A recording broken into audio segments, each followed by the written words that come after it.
দেশকে অস্থিতিশীল করতে মরিয়া হয়ে উঠেছে পরাজিত শক্তি, আর তা প্রতিহত করতে জনগণকে ঐক্যবদ্ধ থাকতে আহ্বান জানিয়েছেন ইসলামী আন্দোলন বাংলাদেশের আমির মুফতি সৈয়দ মোহাম্মদ রেজাউল করিম পীর সাহেব চরমোনাই। শুক্রবার রাজধানীর রামপুরস্থ একটি মিলনায়তনে ইসলামী আন্দোলন বাংলাদেশের উদ্যোগে জেলা প্রতিনিধিদের নিয়ে এক যৌথ সম্মেলনে সভাপতির বক্তব্যে তিনি এই আহ্বান জানান। তিনি বলেন, দেশকে অস্থিতিশীল করতে মরিয়া হয়ে উঠেছে পরাশক্তি, দেশের বিভিন্ন সেক্টরে অস্থিরতা সৃষ্টির পায়তারা করছে। এসব পরাজিত শক্তির নির্লজ্জ আচরণের বহিঃপ্রকাশ। বিশেষ করে সম্প্রতি ঢাকা বিশ্ববিদ্যালয় ও রাজশাহী বিশ্ববিদ্যালয়ে পিটিয়ে হত্যার ঘটনা মেনে নেওয়া যায় না। রেজাউল করিম বলেন, খাগড়াছড়ি সহ পার্বত্য ৩ জেলায় তথাকথিত আদিবাসী কর্তৃক বাঙালি মুসলিম যুবককে নির্মমভাবে হত্যা এবং টাঙ্গাইল ও ফরিদপুরে নির্মাণাধীন প্রতিমা ভাঙচুর সেই চক্রান্তেরই ফসল।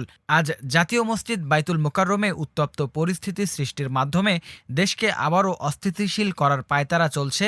এমতাবস্থায় দেশের জনগণকে ঐক্যবদ্ধভাবে এসব মোকাবেলা করতে হবে। চরমোনাই পীর বলেন, ঘুরে ফিরে যেন দুর্নীতিবাজরা ক্ষমতায় না আসতে পারে, এ ব্যাপারে আমাদেরকে ঐক্যবদ্ধ থাকতে হবে। রাজনীতিতে একটি আদর্শিক পরিবর্তন অবশ্যই আনতে হবে। তিনি বৃহত্তর ঐক্যের স্বার্থে পারস্পরিক বিরোধিতা কমিয়ে আনতে জোর তাগিদ দেন। তিনি আরও বলেন, দলকে তৃণমূল পর্যায়ে ঢেলে সাজাতে জেলা সভাপতি ও সেক্রেটারিদের গুরুত্বপূর্ণ ভূমিকা রাখতে হবে। দলে প্রভাবশালী ব্যক্তিবর্গকে নিয়ে আসতে দাওয়াতি তৎপরতা বৃদ্ধি করতে হবে।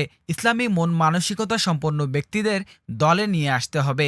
দলকে সুসংহত করতে এবং গণমুখী দলে পরিণত করতে যা যা করতে হয় সবই করতে হবে। প্রতিনিধি সম্মেলনে বক্তব্য রাখেন দলের সিনিয়র নায়েবে আমির মুফতি সৈয়দ মোহাম্মদ ফয়জুল করিম শাইখে চরমোনাই, মহাসচিব প্রিন্সিপাল হাফেজ মাওলানা ইউনুস আহমদ, প্রেসিডিয়াম সদস্য আল্লামা নুরুল হুদা ফয়েজি, আলহাজ খন্দকার গোলাম মাওলা, অধ্যাপক মাহবুবুর রহমান, মাওলানা আব্দুল কাদের মেহেরপুরি, যুগ্ম মহাসচিব মাওলানা গাজী আতাউর রহমান প্রমুখ।